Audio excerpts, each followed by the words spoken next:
वक्त रहता नहीं कहीं टिक कर, आदत इसकी भी आदमी सी है। कभी तो चौंक के देखे कोई हमारी तरफ, किसी की आंख में हमको भी इंतजार दिखे। हमने अक्सर तुम्हारी राहों में रुक कर अपना ही इंतजार किया। कल का हर वाकया तुम्हारा था, आज की दास्तां हमारी है। जख्म कहते हैं दिल का गहना है, दर्द दिल का लिबास होता है। वो एक दिन एक अजनबी को मेरी कहानी सुना रहा था।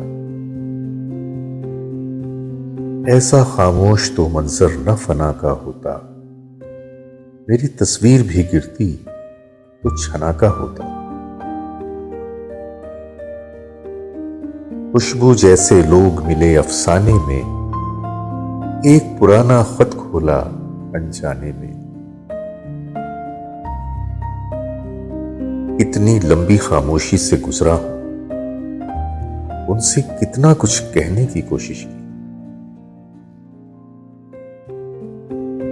वो उम्र कम कर रहा था मेरी, मैं साल अपने बढ़ा रहा था।